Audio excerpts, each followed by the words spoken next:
എന്നെ സംബന്ധിച്ചോളം ഭയങ്കര ഷോക്കായിരുന്നു. കാരണം ഞാൻ അദ്ദേഹത്തിൻ്റെ കൂടെ കുറേ ടൈം സ്പെൻഡ് ചെയ്തിട്ടുണ്ട്. അപ്പോൾ ആ പടം കഴിഞ്ഞ് അദ്ദേഹം ഒരിക്കൽ എന്നെ വിളിപ്പിച്ച് ദുബായിൽ കൊണ്ടുപോയി. അദ്ദേഹം ഡിന്നറിന് എന്നെ വിളിച്ചു. അദ്ദേഹത്തിനൊരു പ്രൊജക്റ്റ് ചെയ്യണം എന്നുള്ളൊരു ആഗ്രഹമൊക്കെ പറഞ്ഞു. അപ്പോൾ ആ സമയത്ത്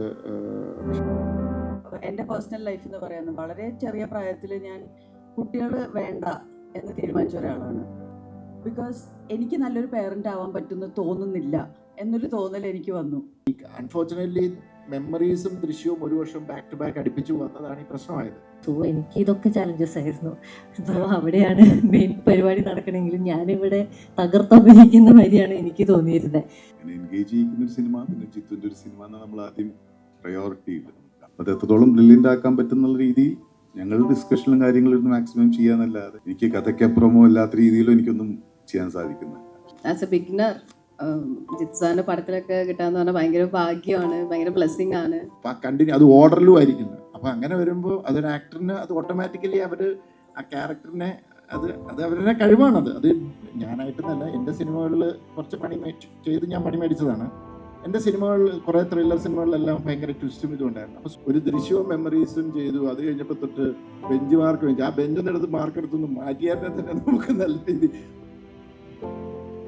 അത് വലിയൊരു മൊമെൻ്റ് ആണ് സിനിമയിൽ. ഇമോഷണലി അല്ലാതെ ഇതൊരു ക്രൈം ത്രില്ലർ പോലെ മാത്രം ഫോളോ ചെയ്തവർക്ക് അത് ചിലപ്പോൾ കിട്ടണമെന്നില്ല. അതുപോലെ നമുക്ക് പറഞ്ഞ പോലെ തന്നെ ഇപ്പം തേച്ച് മിനിങ്ങാണല്ലോ. ഇപ്പോഴും ചിലപ്പോൾ ഒരുപാട് കല്ലിൽ ഒരുപാട് മുനകളും ഒരുപാട് അങ്ങനെയുള്ള ഒരു കല്ലായിരിക്കും ഞാൻ. കാരണം ഞാൻ ലൈഫ് ഓഫ് ജോസൂട്ടി എന്ന് പറഞ്ഞ സിനിമ ചെയ്തപ്പോൾ ദൃശ്യം കഴിഞ്ഞ് ഇമീഡിയറ്റ് ചെയ്തപ്പോൾ ഞാൻ ടാഗ്ലൈൻ തന്നെ no suspense no twist only life of Josutty. ആ പടത്തിലും ട്വിസ്റ്റ് പ്രതീക്ഷ ആൾക്കാരാണ് എന്നെ വിളിച്ചപ്പോൾ ചേട്ടാ എന്തെങ്കിലും ഒരു ട്വിസ്റ്റ് ഉണ്ടാവും എന്ന് വിചാരിച്ചു. അപ്പോൾ അത് പെർഫോം ചെയ്യാൻ സ്കോപ്പ് കൂടുതൽ അവിടെയാണ്. മറ്റേ നമുക്ക് കുറച്ച് റെസ്ട്രിക്ഷൻ ഉണ്ടാവും. ഒരു തിയേറ്ററിലൊരു ഹീറോ എന്നൊക്കെ പറയുമ്പോൾ കുറച്ച് എവിടെയെങ്കിലും നമ്മളെ കിട്ടിയിടേണ്ടി വരും. കിട്ടുപാടുകളില്ലാതെ നമുക്ക് കൊണ്ടുപോകാമെന്നു അടിയിൽ രക്ഷപ്പെട്ടു പോകാമെന്നു നെഗറ്റീവ് ഷെയ്ഡ്സ്. അത് അങ്ങനത്തെ കൊറിയൻ സിനിമ ഒന്നും ഞാൻ കണ്ടിട്ടില്ല. പണ്ടുതൊട്ടേ എന്നെ കൊറിയൻ സിനിമയായിട്ട് കണക്ട് ചെയ്യുന്നുണ്ടെന്ന് എനിക്കറിയാം. പക്ഷെ ഞാൻ കാണുന്നത് ഇംഗ്ലീഷ് സിനിമകളാണ്. എനിക്ക് സബ് ടൈറ്റിൽ നോക്കി സിനിമ കാണാൻ ഞാൻ എൻജോയ് ചെയ്യില്ല. അപ്പോൾ ചിലർക്കൊരു നല്ലൊരു ക്ലീൻ ഇമേജിൽ പോയിക്കൊണ്ടിരിക്കുന്ന ഒരാളെ സംബന്ധിച്ച് ഈയിടെ ഉണ്ടായതാണ്.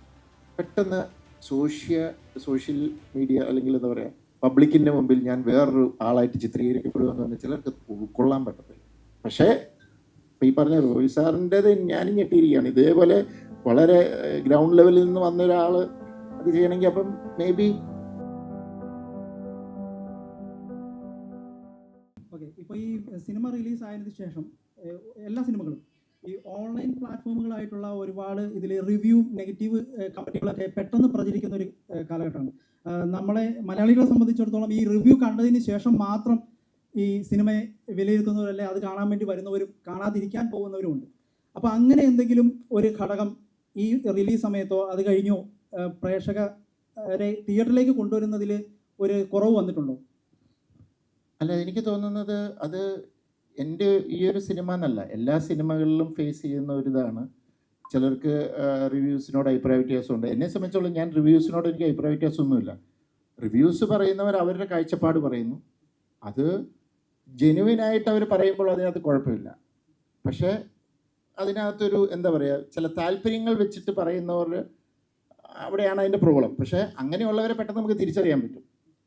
പിന്നെ ഇതിനകത്ത് സിനിമകളിൽ ഇതിനു മുമ്പ് ഇത് ചർച്ച വന്നിട്ടുള്ളൊരു ഇതാണ്. അപ്പം സോഷ്യൽ മീഡിയയിൽ ഇങ്ങനെ ഒരു നെഗറ്റീവ് ഇത് ചെയ്യുന്നു, അല്ലെങ്കിൽ എന്താ പറയുക റിവ്യൂകളിൽ ഇങ്ങനെ നെഗറ്റീവ് വരുന്നു. പക്ഷേ എന്നിട്ടും ഇവിടെ സിനിമകൾ ഓടിയിട്ടുണ്ട്. കാരണം എൻഡ് ഓഫ് ദ ഡേ ഇപ്പോൾ എനിക്ക് തോന്നുന്നത് ഒത്തിരി ആൾക്കാർ, ഇപ്പം ഞാനടക്കം നമ്മൾ റിവ്യൂവിനേക്കാളും ഡിപ്പെൻഡ് ചെയ്യുന്നത് നമ്മുടെ ഫ്രണ്ട്സ് അവർ പറയുന്ന. കാരണം ചിലപ്പോൾ ഇത് നമുക്ക് വിശ്വസിക്കാൻ പറ്റത്തില്ല ഇത് എത്രത്തോളം ശരിയാണെന്ന്. ചിലപ്പോൾ എൻ്റെ കാഴ്ചപ്പാടിലുള്ള അയാൾ ടേസ്റ്റിലുള്ള ഒരാളല്ല റിവ്യൂ പറയുന്നെങ്കിൽ ചിലപ്പോൾ അയാൾക്ക് ആ സിനിമ ഇഷ്ടപ്പെടത്തില്ല, എനിക്കതിപ്പോൾ ഇഷ്ടപ്പെടും. അപ്പോൾ കൂടുതലും ഫ്രണ്ട്സും ഇവരും സജസ്റ്റ് ചെയ്യുമ്പോഴേ ഞാൻ സിനിമ കാണും. ഇപ്പം അങ്ങനെ പോകുന്ന ഒത്തിരി ആൾക്കാരുണ്ട്. ഇപ്പം തന്നെ ഈ ഞാനിങ്ങനെ വന്നപ്പോൾ തന്നെ എനിക്ക് ഒത്തിരി പേഴ്സണൽ മെസ്സേജസ് വരുന്നുണ്ട്. എനിക്ക് അറിയാൻ മേലാത്തവരും 4-5 വർഷം കൂടി ഞാൻ ഇപ്പോൾ ഇവരെ കാണിച്ചുള്ളൂ. മെസ്സേജ് ഇട്ട് ഒരു ഓഡിയോ മെസ്സേജ് ഒരു ലേഡി ഇട്ട് പറഞ്ഞു, എന്നെ 5 വർഷം കൂടിയായി സാറേ പടത്തെക്കുറിച്ച് നല്ലൊരു അഭിപ്രായം പറഞ്ഞു, ഞങ്ങൾക്ക് കാണാൻ പോയിട്ടില്ല, ഞങ്ങളുടെ ഫ്രണ്ട്സൊക്കെ കണ്ടു, അവർക്ക് ഭയങ്കരമായിട്ട് ഇഷ്ടപ്പെട്ടു, ഞങ്ങൾ വൈകുന്നേരം കാണും, കണ്ടിട്ട് ഞാൻ വിളിക്കാൻ കേട്ടോ എന്ന് പറഞ്ഞു. അപ്പോൾ ഞാൻ സർപ്രൈസ് ആയി. പുള്ളിക്കാരത്തി 5 വർഷത്തിന് ശേഷം പെട്ടെന്ന് ഓൾ ഓഫ് എ സഡൻ ഇങ്ങനെ ഇട്ടു. അപ്പം അങ്ങനെയും ഉണ്ട്. അപ്പോൾ ഇത് എല്ലാ സിനിമയും ഫേസ് ചെയ്യുന്നതാണ്. അതിങ്ങനെ ഒരു സൈഡിൽ കൂടെ അതിങ്ങനെ നടക്കും. ഈ ഓൺലൈൻ മാധ്യമങ്ങൾ കാശ് മേടിച്ചുകൊണ്ട് നെഗറ്റീവ് റിവ്യൂ പറയുന്നതായിട്ട് എപ്പോഴെങ്കിലും ഫീൽ ചെയ്തിട്ടുണ്ടോ? എനിക്ക് അതിനെക്കുറിച്ച് അറിയില്ല. നമുക്കറിയാൻ മേലാത്തൊരു കാര്യം പറയുന്നത് ശരിയല്ലല്ലോ. അങ്ങനെ കാശൊക്കെ മേടിച്ച് ചെയ്യുമോ? എനിക്ക് അങ്ങനെ തോന്നുന്നില്ല. എനിക്കതിനെക്കുറിച്ച് അറിയില്ല. Okay, thank you. സാറേ, പണ്ടൊക്കെ കുട്ടികളെ ഒലക്കിക്കടിച്ചാണെങ്കിലും വളർത്തണം എന്ന് പറഞ്ഞ് കേട്ടിട്ടുണ്ട്. പക്ഷെ ഇപ്പം ആ കൊച്ചു ചോദിച്ച പോലെ എന്ത് തെറ്റ് ചെയ്താലും പാരൻസ് അത് ക്ഷമിച്ചു കൊടുക്കുകയാണ്. അതായത് എൻ്റെ മകനല്ലേ. അത് തെറ്റാണ് മകനെ. എന്ത് തെറ്റ് ചെയ്താലും പാരൻസ് ക്ഷമിച്ചു കൊടുക്കുക എന്നുള്ളത് വളരെ റോങ് ആയിട്ടുള്ള ഒരു സ്റ്റേറ്റ്മെന്റ് ആണ്. അങ്ങനൊന്നും ഇല്ല ശരിക്കും. അല്ലെ, അങ്ങനെ ഉദ്ദേശിച്ചത് എന്ത് തെറ്റ് ഇപ്പൊ ഒരു കൊലപാതകം ചെയ്ത് കഴിഞ്ഞാൽ ക്ഷമിക്കുന്നല്ല ഉദ്ദേശിച്ചത്. അല്ലാതെ ഇപ്പോൾ സ്വാഭാവികമായിട്ട് ഇപ്പോൾ ഒരു പെൺകുട്ടിയുടെ പുറകെ നടക്കുകയാണ്, ഒരു ലവ് അഫെയർ ഉണ്ടാവുകയാണ്.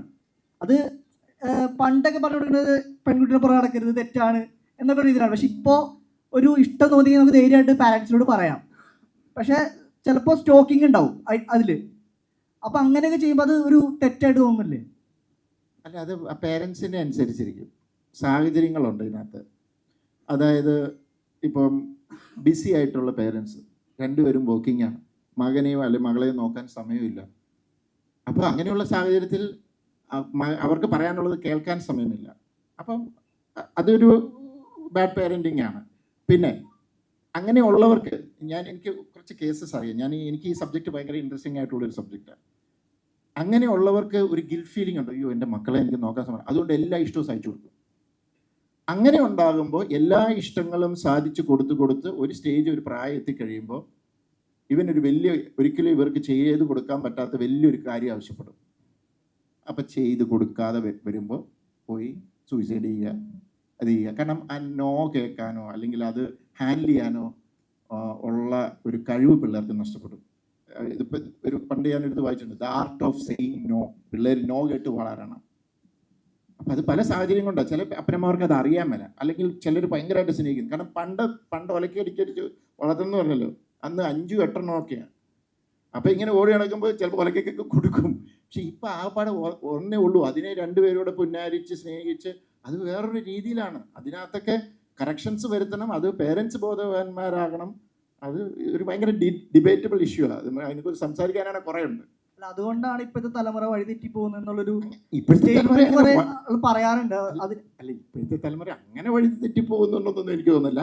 ഇപ്പോഴത്തെ തലമുറയ്ക്ക് അവരുടേതായ കാഴ്ചപ്പാടുകളുണ്ട്, അവരുടേതായ തീരുമാനങ്ങളുണ്ട്. അതിനെ അവരുടെ കൂടെ നിന്ന് ഡയറക്റ്റ് ചെയ്ത് വിടുക എന്നുള്ളതേ ഉള്ളൂ. അല്ലാതെ പഴയ സ്റ്റൈലിൽ ഇപ്പോൾ പേരൻറ്റിങ്ങിന് ശ്രമിച്ചു കഴിഞ്ഞാൽ വർക്കൗട്ട് ആവത്തില്ല. കാലഘട്ടം മാറി. കാരണം എനിക്ക് തോന്നുന്നു ഒരു 5 വയസ്സോ 6 വയസ്സുള്ള കൊച്ച് ഒരുപക്ഷെ പേരൻസിനേക്കാൾ അപ്ഡേറ്റഡ് ആയിരിക്കും. കാരണം അവൻ്റെ കയ്യിലുണ്ട് ഫോണും ടാബും. അപ്പം അതനുസരിച്ച് അതിനെ കൈകാര്യം ചെയ്യാന്നുള്ളത് ഒരു ഭയങ്കര കോംപ്ലിക്കേറ്റഡ് പരിപാടിയാണ് ഈ പേരൻറ്റിങ് എന്ന് പറയുന്നത്. അതൊരു ആർട്ടാണ്. അതിനെക്കുറിച്ച് ശരിക്കും പറഞ്ഞാൽ ഒരു സ്റ്റഡി ക്ലാസ് അല്ലെങ്കിൽ അതെല്ലാവരും പേരൻസ് കല്യാണം കഴിക്കുന്നതിന് മുമ്പ് മനസ്സിലാക്കേണ്ട ഒരു കാര്യമാണ്. അതിനെക്കുറിച്ചുള്ള അഭിപ്രായം അറിഞ്ഞാൽ കൊള്ളാമെന്നുണ്ടായിരുന്നു. എന്താ ലെന ചേച്ചിയുടെ അതിനെക്കുറിച്ചുള്ള അഭിപ്രായം അറിഞ്ഞാൽ കൊള്ളാമെന്നുണ്ടായിരുന്നു. ഈ പാരൻറ്റിങ്ങിനെ കുറിച്ചുള്ളതോ? അതെ അതെ. സാറ് പറഞ്ഞ ലാസ്റ്റ് പോയിന്റിനോട് എനിക്ക് കംപ്ലീറ്റ് യോജിപ്പുള്ള ഒരാളാണ്. അതായത് കുട്ടികൾ ഉണ്ടാവുന്നതിന് മുമ്പും കുട്ടികളെ എങ്ങനെ നോക്കും എന്നൊക്കെ ഉള്ളൊരു പ്ലാൻ ഉണ്ടായിരിക്കണം. അതിൻ്റെ ഒരു റെസ്പോൺസിബിലിറ്റി പേരൻസ് വളരെ സീരിയസ് ആയിട്ട് എടുക്കേണ്ടതാണ്. ഇതൊരു ഡീഫോൾട്ട് മോഡിൽ കല്യാണം കഴിഞ്ഞാൽ കുട്ടികൾ ഉണ്ടാവണം, അതങ്ങനെ ഒന്ന് പൊയ്ക്കോളും, എങ്ങനെയെങ്കിലും പൊയ്ക്കോളും എന്നുള്ള രീതിയിൽ ചിന്തിക്കുന്നത് തെറ്റാണെന്ന് വിചാരിക്കുന്ന ഒരാളാണ് ഞാൻ വളരെ എൻ്റെ പേഴ്സണൽ ലൈഫ് എന്ന് പറയുന്നത് വളരെ ചെറിയ പ്രായത്തിൽ ഞാൻ കുട്ടികൾ വേണ്ട എന്ന് തീരുമാനിച്ച ഒരാളാണ്. ബിക്കോസ് എനിക്ക് നല്ലൊരു പേരൻ്റ് ആവാൻ പറ്റുമെന്ന് തോന്നുന്നില്ല എന്നൊരു തോന്നൽ എനിക്ക് വന്നു. അങ്ങനെ ഞാൻ വിചാരിച്ചു ആദ്യം ഞാൻ കുറച്ചും കൂടെയും പക്വതയുള്ള ഒരാളാവണം. ബിക്കോസ് എൻ്റെ പേരൻസ് എന്നെ വളർത്തിയത് അത്ര ഏറ്റവും നല്ല രീതിയിലല്ല എന്നുള്ളൊരു തോന്നലുള്ള ഒരു കുട്ടിയായിരുന്നു ഞാൻ. എന്നെ കുറേ കൂടെ കെയർ ചെയ്യാമായിരുന്നു എന്നെക്കുറിച്ച്. എന്നുവെച്ചാൽ ആദ്യം ഞാൻ ഭയങ്കരമായിട്ട് ഇൻഡിപെൻഡൻസിന് വേണ്ടി ഫൈറ്റ് ചെയ്തൊരു കുട്ടിയാണ്. അപ്പോൾ അവർ അവസാനം നോക്കിയപ്പോൾ എല്ലാം തന്നെ ചെയ്യുന്നുണ്ട്, ചെയ്തോട്ടെ എന്ന് വിചാരിച്ച് വിട്ട പേരൻസാണ്. പിന്നീട് എൻ്റെ കംപ്ലൈൻ്റ് ആയിരുന്നു എന്നെ സപ്പോർട്ട് ചെയ്തില്ല, എന്നെ എല്ലാത്തിനും ഒറ്റയ്ക്ക് വിട്ടു. എന്നുവെച്ചാൽ നമ്മുടെ മനസ്സിൽ ഈ ഐഡിയാസ് മാറിക്കൊണ്ടേയിരിക്കും. പിന്നീട് കുട്ടികൾ എന്നാൽ ഞാൻ പേരൻ്റ് ആവണ്ട എന്ന് തീരുമാനിച്ചു. പിന്നീട് വിചാരിച്ചു ഓക്കെ ഞാനിപ്പോൾ ഒരു കരിയർ പേഴ്സണാണ്. കരിയർ ഏറ്റെടുത്ത് കഴിഞ്ഞാൽ ഒരു ഡിസിഷനുണ്ട്, ഒരു കരിയർ പാത്ത് ഏറ്റെടുക്കണോ ഒരു ഫാമിലി പാത്ത് എടുക്കണോ. ഇതൊക്കെ എൻ്റെ പേഴ്സണൽ ചിന്താഗതികളാണ്. അപ്പോൾ രണ്ട് പേരൻസും കരിയറിൻ്റെ പിന്നാലെ പോയാൽ അവരുടെ കുട്ടികളെ ആര് നോക്കും? അപ്പം I believe that parenting and കുട്ടികളുടെ കാര്യം വളരെ കോൺഷ്യസ് ആയിട്ട് എടുക്കേണ്ട ഒരു ഡിസിഷൻ തന്നെയാണ് നമ്മുടെ സമൂഹത്തിൽ. നല്ലൊരു തലമുറ, ഓരോ തലമുറ ബെറ്റർ ആൻഡ് ബെറ്റർ ആവണമെങ്കിൽ ആ തലമുറയിൽ പേരൻസ് വളരെ കോൺഷ്യസ് ആയിട്ട് എടുക്കേണ്ട ഒരു തീരുമാനമാണ്. അതോടൊപ്പം തന്നെ എനിക്ക് പറയാനുള്ളത്, ഇപ്പോഴത്തെ തലമുറ വളരെ പക്വതയുള്ളൊരു തലമുറയാണ്. അവർ ഒരുപാട് കെയർ കിട്ടി വളർന്നിട്ടുള്ള തലമുറയാണ്. ഒരുപക്ഷെ എൻ്റെയൊക്കെ തലമുറ which is called a very short phase ആണ്. മില്ലനിയൽസിന് തൊട്ട് മുമ്പ് 76 to 83 എന്ന് പറയുന്ന ഒരു കാലഘട്ടത്തിലുള്ളവരാണ് ഈ തല്ലുകൊണ്ട് വളർന്നവർ. എന്തിനും ഏതിനും അടി, നിങ്ങൾ തെറ്റ് ചെയ്താലും അടി, നിങ്ങളോട് ആരെങ്കിലും തെറ്റ് ചെയ്താലും നിങ്ങൾക്ക് അടി എന്നുള്ള ഒരു ടൈപ്പ് ഓഫ് പാരൻറ്റിങ് ആയിരുന്നു. സ്കൂളിൽ അടി കൊള്ളുമായിരുന്നു, ചൂരിലുകൊണ്ട് അടിക്കുക, അതൊന്നും ഇപ്പോൾ ഇല്ല. അപ്പോൾ ഒരുപാട് കെയറും റെസ്പെക്റ്റും കിട്ടി വളർന്നിട്ടുള്ള ഒരു തലമുറയാണ് ശരിക്കും ഇപ്പോൾ ഉള്ളത്. അതൊരു പക്ഷെ നല്ലതായിരിക്കാം, നമുക്ക് ഓരോ തലമുറ കഴിയുമ്പോഴേ അറിയുള്ളൂ. പിന്നെ ഇപ്പോഴത്തെ തലമുറ തലതെറിച്ചതാണെന്ന് പറയുന്ന ഒരു ഹെഡ്ലൈൻ എല്ലാ തലമുറയും കേട്ടിട്ടുള്ളതാണ്. അപ്പോൾ അത് വെറുതെ ഒരു ക്ലീഷ്യ സ്റ്റേറ്റ്മെൻ്റ് എന്ന് എനിക്ക് തോന്നിയിട്ടുള്ളത്. ആക്ച്വലി എനിക്ക് കുറച്ച് നാൾ മുമ്പ് എനിക്ക് ഒന്നാമത് ഈ സോഷ്യൽ മീഡിയയെക്കുറിച്ചൊന്നും എനിക്ക് വലിയ ധാരണയില്ല. അതായത് എന്നെ പേഴ്സണലി അറ്റാക്ക് ചെയ്യുന്നുണ്ടെന്നല്ലേ ചോദ്യം? സിനിമ ഇറങ്ങുമ്പോൾ അല്ല, മീഡിയാസ് എന്നല്ല, ഈ സോഷ്യൽ മീഡിയ എന്നാണ് ഉദ്ദേശിച്ചത്. എനിക്ക് ഒരു കുറച്ച് നാൾ ഞാൻ ഈ സോഷ്യൽ മീഡിയ വലിയ ആക്റ്റീവ് അല്ല. ഞാൻ വല്ലപ്പോഴും നമ്മുടെ ഫാമിലിയുടെ അങ്ങനെ എന്തെങ്കിലുമൊക്കെ നോക്കുന്നൊന്നുമല്ലാതെ, പിന്നെ എനിക്കൊരു ഹാൻഡലർ ഇല്ല, ഞാൻ തന്നെ എൻ്റെ ഇൻസ്റ്റാഗ്രാം നോക്കുന്നത്. അപ്പം പിന്നെ യൂട്യൂബിലൊക്കെ ഞാൻ കാണുന്നത് മുഴുവൻ മറ്റേ കോമഡി പ്രോഗ്രാംസും അതും ഇതുമൊക്കെ. അപ്പോൾ കുറച്ച് നാൾ മുമ്പ് വരെ കുറച്ച് നെഗറ്റീവ്സും ഇതൊക്കെ ഇങ്ങനെയൊക്കെ വന്നപ്പം, കുറച്ച് ന്യൂസുകളൊക്കെ വന്നപ്പോൾ ഞാൻ ഓർത്തത് എന്തായിരുന്നു വെച്ചപ്പം, എൻ്റെ കൂടെ വർക്ക് ചെയ്യുന്ന ചെറുപ്പക്കാരായ പിള്ളേരുണ്ട്. അവർ എന്നോട് പറഞ്ഞ് മനസ്സിലാക്കി തന്നു, അവരത് കാണിച്ചു തന്നു. അപ്പോൾ അവരെന്നെ കാണിച്ചു തരുമ്പോൾ അതിൻ്റെ ഐക്കോണിൽ ഞെക്കുമ്പോൾ ഐക്കോണിൽ ഇങ്ങനെ നോക്കുമ്പോൾ അതിനകത്ത് വേറെ പോസ്റ്റൊന്നുമില്ല, ചുമ്മാ ഒരു അക്കൗണ്ട് മാത്രമാണ്, വേറെ വീഡിയോസ് ഒന്നുമില്ല. അവർ പറഞ്ഞു, സാറേ ഇത് ആരോ ഒരാൾ ഫേക്കായിട്ട് ഉണ്ടാക്കിയിരിക്കുന്ന ഒരു ഐഡിയ ആണ്, ഇത് ഇങ്ങനെ പർപ്പസിനാണ്, ഇത് ഇങ്ങനെ ഉണ്ട് എന്ന് പറഞ്ഞു. അപ്പം ഞാൻ നോക്കിയപ്പോൾ അത് ഞാൻ മാത്രമല്ല, ഇതുപോലത്തെ വേറെ ഫിലിം മേക്കേഴ്സ്, വേറെ ആക്ടേഴ്സ്, പൊളിറ്റീഷ്യൻസ് എല്ലാവരും. ഇപ്പോൾ സോഷ്യൽ മീഡിയയുടെ വലിയൊരു പ്രശ്നം അതാണ്, നമുക്ക് ഒളിഞ്ഞിരുന്ന് ഒരാൾക്ക് തന്നെ പല ഐഡിയ ഉണ്ടാക്കിയിട്ട് നമുക്ക് ഒരാളെക്കുറിച്ച് ഫേക്കായിട്ട് പറയാം. അത് ഇവിടെ ഇരുന്ന് ചെയ്യാം, എബ്രോഡിൽ നിന്ന് ചെയ്യാം. അപ്പം അത് ഈസിയാണ്. അപ്പോൾ ഇപ്പോൾ ഈ പറഞ്ഞ ഇതൊക്കെ ആയിട്ട് കണക്ട് ചെയ്ത് കഴിഞ്ഞാൽ ഇതൊക്കെ സോഷ്യൽ മീഡിയ ഒക്കെ ഇപ്പോഴത്തെ ആൾക്കാരുടെ ഒരു വലിയ സ്ട്രെസ്സാണ്. പ്രത്യേകിച്ചും ഇങ്ങനെ ഇപ്പം നമ്മളെക്കുറിച്ച് ഒരാൾ നമ്മൾ ഇന്നേ വരെ എന്താ പറയുക, നമ്മൾ ഒരിക്കലും വിചാരിക്കാത്ത രീതിയിൽ ഈ കാര്യങ്ങൾ ഇൻ്റർപ്രറ്റ് ചെയ്ത് പറയുക, അല്ലെങ്കിൽ നമ്മളെ ഭയങ്കര മോശക്കാരനായിട്ട് ചിത്രീകരിച്ച് പറയുക, അല്ലെങ്കിൽ നീ ഇങ്ങനെയാണെന്നങ്ങനെ കുറേ പറഞ്ഞു കഴിയുമ്പോൾ നമുക്കത് ഫീൽ ചെയ്യും, നമ്മൾ തളരും എന്നൊക്കെയാണ്. പക്ഷെ എന്നെ സംബന്ധിച്ചിടത്തോളം എനിക്കതൊന്നും പ്രശ്നമില്ല. കാരണം ലൈഫിൽ ചലഞ്ചസ് ഉണ്ടാവും, പ്രൊഫഷണലി നമ്മൾ പോകുമ്പോൾ എതിരുകളുണ്ടാവും, നമ്മളെ സപ്പോർട്ട് ചെയ്യുന്നവരുണ്ടാവും, കല്ലെറിയാൻ ആളുണ്ടാവും, അതൊക്കെ ഇതിൻ്റെ ഭാഗമാണ്.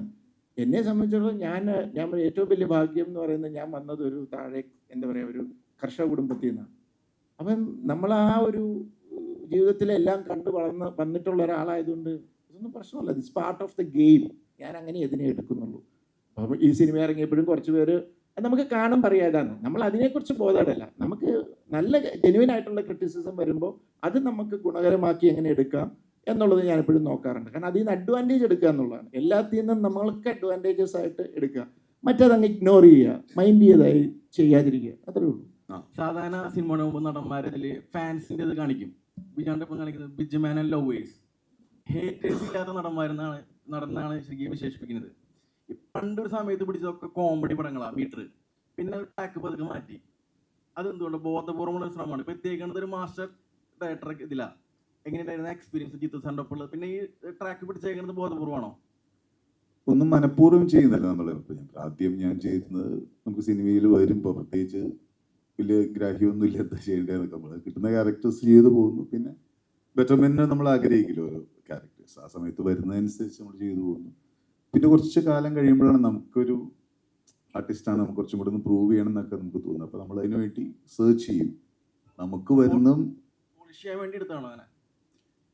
ഇതൊക്കെ ലാസ്റ്റ് സ്റ്റേജിലേക്ക് നമ്മൾ എത്തുന്നില്ല. നമ്മൾ അതിന് മുമ്പ് തന്നെ നിങ്ങൾ പറഞ്ഞാൽ ഈ മാറ്റങ്ങൾ, ഇപ്പോൾ കോമഡി ആണെങ്കിൽ തന്നെ ഒരു സീസണിൽ വരുമ്പോൾ അതിന് മുമ്പ് നമ്മൾ കോമഡി ചെയ്തിട്ടുണ്ട്, പക്ഷെ ഒന്നും വർക്ക്ഔട്ട് ആയിട്ടില്ല. ആൾക്കാർക്ക് പിന്നെ മേരിക്കൊട്ടൊരു കുഞ്ഞാടുന്നൊരു സിനിമയിൽ ഹ്യൂമർ ഇങ്ങനെ എവിടെ ഒരു ആ ഷില്ല് ബ്രേക്ക് ചെയ്തപ്പോൾ പിന്നെ കുറച്ച് സിനിമകൾ എനിക്ക് അങ്ങനെ ഹ്യൂമർ ബേസ്ഡ് ആയിരുന്നു. പിന്നെ വെള്ളിമൂങ്ങ് കഴിഞ്ഞപ്പോൾ വെള്ളിമൂങ്ങ ലൈൻ തന്നെയായിരുന്നു കുറേ. നമ്മളിന്ന് മാറാൻ നോക്കും, പിന്നെ നമുക്ക് വരുന്ന കഥകളിൽ നിന്ന് നമുക്ക് ചൂസ് ചെയ്യാൻ പറ്റുള്ളൂ. ഇപ്പോൾ ജിത്തുവിൻ്റെ സിനിമ എന്ന് പറഞ്ഞാൽ എനിക്ക് ജിത്തുവിൻ്റെ മറ്റു സിനിമകൾ എനിക്ക് വളരെ ഇഷ്ടമാണ്, വളരെ എൻഗേജ് ആയിട്ട് കിട്ടുള്ള സിനിമകളാണ്. പിന്നെ ജിത്തുവിന് അതിൻ്റെ ഒരു ക്രാഫ്റ്റ് അറിയും, ഇത്തരം സിനിമകൾ ഹാൻഡിൽ ചെയ്യാനുള്ള ഒരു ബ്രില്യൻസ് ഭയങ്കരമായിട്ടുണ്ട്.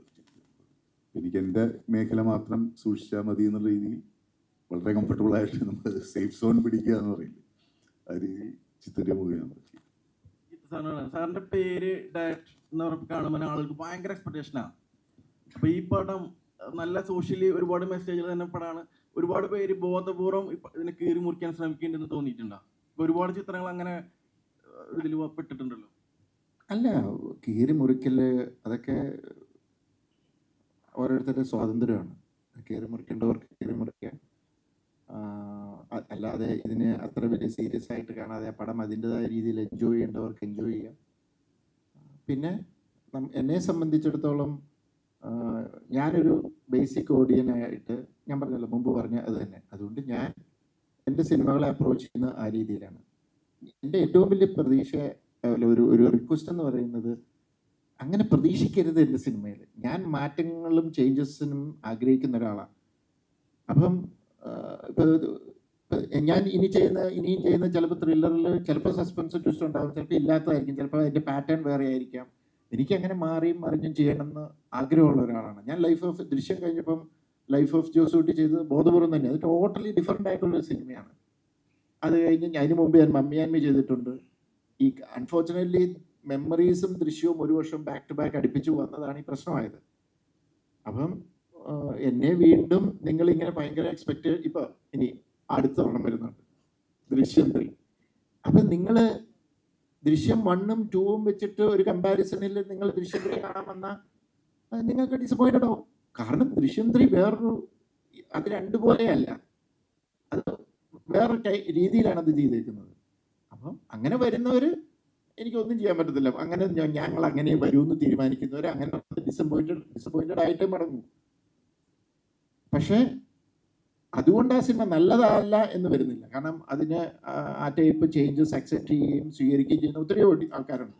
ഞാൻ അവർക്ക് വേണ്ടിയിട്ടൂടെയാണ് സിനിമ ചെയ്യുന്നത്. പിന്നെ ഇപ്പം ഞാൻ ഇത് പറഞ്ഞുകൊണ്ട് ചോദിക്കുക, ഈ ഭയങ്കരമായിട്ടും കീറി മുറിക്കെന്ന് പറഞ്ഞു കഴിഞ്ഞാൽ എന്നോട് ഈയിടെ ചോദിച്ചു സ്പൂൺ ഫീഡിങ് എന്തിനാണ് എൻ്റെ സിനിമകൾ സ്പൂൺ ഫീഡ് ചെയ്യുന്നതെന്ന്. ഞാനൊരു ലിമിറ്റഡ് ഓഡിയൻസിന് വേണ്ടിയിട്ടല്ല സിനിമ ചെയ്യുന്നത്. ഇപ്പം ഒരു നല്ല IQ ലെവലുള്ള ഒരാൾക്ക് ഇപ്പം ഈ സിനിമയിലെ പല കാര്യങ്ങളും തുടക്കത്തിൽ തന്നെ കിട്ടും. പക്ഷേ ഒരു 50 വയസ്സ് കഴിഞ്ഞ് ചിലപ്പം അത്രയൊന്നും അങ്ങനെ ലെവലിൽ ചിന്തിക്കാത്തൊരു ഓഡിയൻസിന് ചിലപ്പോൾ ഒരു സ്പൂൺ ഫീഡിങ് വേണ്ടി വരും. അപ്പം ഇത് കാണുന്ന പല റേഞ്ച് ഓഫ് ഓഡിയൻസ് ഉണ്ട്. അപ്പം അവർക്ക് വേണ്ടിയിട്ട് കുറച്ച് സ്പൂൺ ഫീഡിങ് ഇടും. അത് പലർക്കും കുറേ പേര് ചോദിക്കുന്നുണ്ട്, ഇതിന് ഇതൊക്കെ അറിയാവുന്ന ഇതിന് സ്പൂൺ ഫീഡ് ചെയ്യുന്നത്. അപ്പം ഞാൻ പറഞ്ഞു നിങ്ങൾക്കൊക്കെ, പക്ഷേ അപ്പുറത്തിരിക്കുന്ന ഒരാൾ ചോദിക്കുകയാണ് അതെന്താ അങ്ങനെയെന്ന് ചോദിച്ചാൽ അവർക്കത് ക്ലാരിഫിക്കേഷൻ കൊടുക്കുന്നതാണ്. പക്ഷെ ഇതിനകത്ത് എനിക്ക് തോന്നുന്നില്ല ഞാനധികം സ്പൂൺ ഫീഡിങ് ഒന്നും ചെയ്തിട്ടില്ല. കാരണം ഇത് അതിനുള്ള സമയമില്ല, അത് അങ്ങനത്തെ ഒരു പോക്കാണ് ഈ സിനിമ. അപ്പോൾ ആ രീതിയിലാണ് നമ്മൾ ഇതിനെ അപ്രോച്ച് ചെയ്തിരിക്കുന്നത്.